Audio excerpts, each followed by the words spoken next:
What's up, guys? My name is Noah, and today I have a Battlefield 3 gameplay on the map Zyba Tower, and that came with the new Close Quarters DLC expansion pack that DICE had released earlier in June. And I have a pretty interesting topic for you guys, and I thought Battlefield was the appropriate game to show you guys, and that is Battlefield 4. And I don't have info for you guys, and I more so have speculations, and actually a big confusion. Basically, if you don't know the story, Origin had put out on their website that Battlefield 4, the Battlefield 4 multiplayer beta was going to be a, prize or add-on or whatever you want to call it for pre-ordering Medal of Honor Warfighter. Now, this Battlefield 4 previously had not been officially announced. It actually hadn't even been thought of by a lot of people. So Origin or EA is pretty much just putting it out there that this is going to be a game. Now, in a post that G4 TV had put in on Facebook, they had said, "Oh, Battlefield 4 has been announced via Origin Origin store. Would you buy it?" And a lot of people, I was reading the comments, and a lot of people thought that the game was coming out a lot sooner than it was, and I wanted to clear up some confusion with that. Battlefield 4 probably won't be coming out for another 2 years. Okay.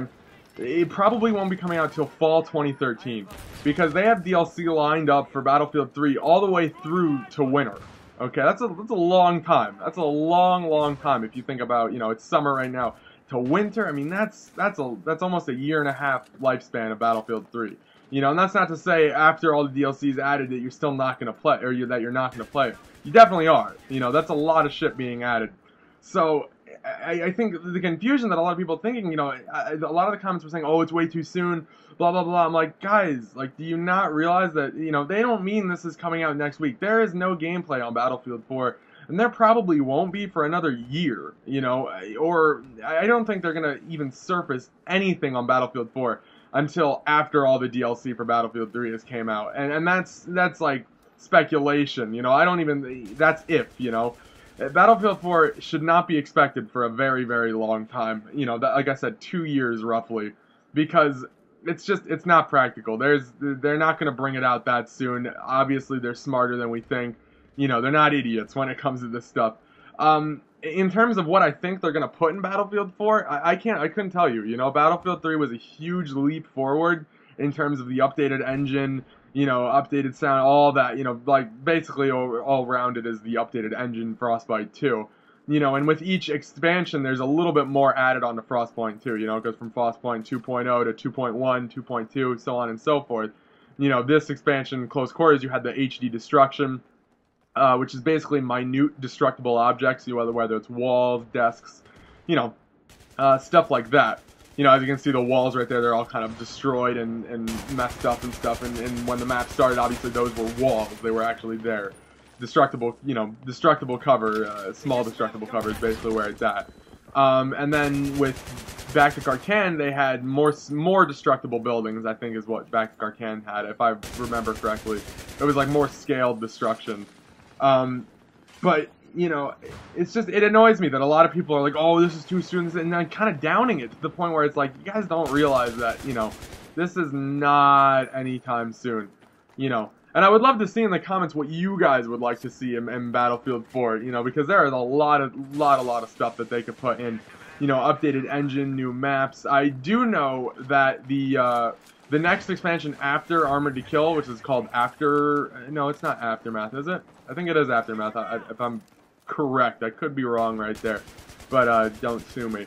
I believe Aftermath has snow maps in it, which in my opinion is really, really awesome. That really excites me because I just, for some reason, I imagine a really dark, basically Terran Highway, while it's snowing. Now, Terran Highway is not my favorite map, but I think I do like dark maps, maps at night. And I think if you add the snow on top of that, Bad Company 2 had a lot of those type of maps, like 2 or 3, or I think, if I remember correctly, and they were just really cool to play in. And I think with the Frostbite 2 engine, they could just be really, really awesome.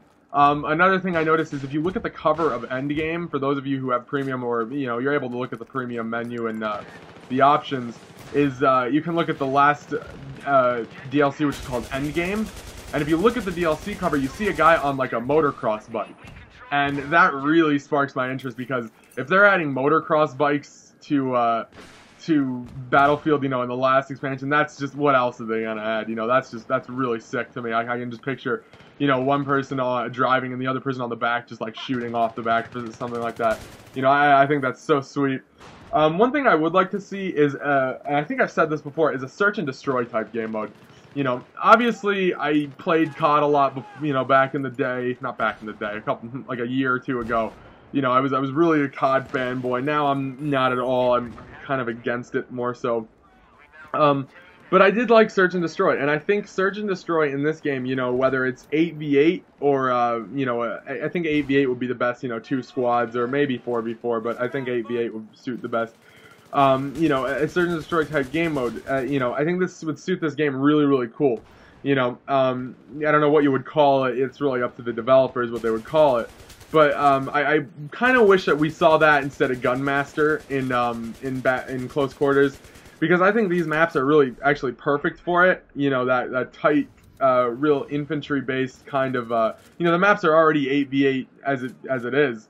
So I think a Search and Destroy game mode would be really, really sweet, and maybe they are working on something like that. But I can guarantee you it's not going to come out in the next DLC, because that's Armored to Kill. That has, one of the game modes is called, like, I forget what it's called, but it has something to do with tanks. And basically it's like one subcutaneous tank that the whole other team attacks. And it's kind of like, whoa, it's pretty crazy. Interesting idea. I believe that's what it is. I could be wrong. I think it's just like tank warfare. I don't totally know. I'm not a huge vehicle fan in this game, to be honest, just because I like them in Bad Company 2, but in this game, for some reason, I get annoyed by them. Maybe it's because I'm not crazy good at the vehicles. I don't fly jets well. I think in my whole 160 some odd hours of playing Battlefield, I've only had like 4 jet kills, in my whole time of playing. So that should show you that I'm not a huge vehicle person. I'm not an air vehicle person. I like the tanks. I like the buggies, but more so for transportation. I don't use them as a primary, way of attacking. It's impractical. It's not like that they get destroyed too easily, because, if you're getting killed by tanks, they're obviously not getting destroyed easily, But it's just, I'm just not into it. So Armored to Kill, obviously I have premium, so I'm going to get it for free, but it's I don't know how much I'm going to enjoy it. I'm interested in learning more about the AC-130 that was talked about that's being added. I'm really interested in learning about that, because you can't drive it. You actually just spawn as the gunner in it. You also, whichever team controls that base, spawns and can spawn out of the AC-130, like skydive out of it, which really, really sparks my interest, because I love skydiving in this game. I don't know why. It's so cool. In Damavan Peak Rush, when you're attacking, you can jump off that third, that third top part. I don't really know what it's called. It's like a helicopter pad off the side of a mountain. You can jump off it. I think that's just so sweet. Really cool idea. And I'm excited to see that, they're adding more of the kind of air, attacking, not vehicle-based, though, that paratroop kind of idea. It really interests me. Another thing is, I really like the weapon camos that they've been adding in Premium. I think I said this in my other commentary, that, it really adds to the game, and a content drop is due pretty soon. I believe the 7th of August, or no, actually a little bit sooner than that, maybe. I think it's like the 20th of July. A content drop is due, and I'm really curious as to what that is, because if you go on the calendar on console, like the premium calendar, it shows the last content drop being Back to Karkan. Now that's probably just some way of showing that Back to Karkan was released without actually showing a date for it, if you know what I mean. I don't know what this content drop is going to have in it, though. Whether that's guns, or I don't think it's going to be camos, because those are soldier upgrades. It may be guns, it may even be game modes, but again, that's up to DICE. I'm not totally sure on what that is. I wish they gave a little bit more info on it, but we'll see in due time, because it's bound to release soon. But, guys, that is pretty much it for the Battlefield commentary. And believe in this gameplay, I'm not going to finish it just because it's too long. It's really, really a long gameplay. But I believe in this gameplay, I go roughly 50-11 or 44-11 or something around that score. So it was a pretty good game for me. Close quarters, you do get those really high killing games. But Guys, thank you for watching, and if you have any thoughts on what you would like to see in Battlefield 4, please leave them in the comments. And if you have any thoughts on what you want to see in terms of future game modes of Battlefield 3, again, leave that in the comment. But thank you for watching, and peace out.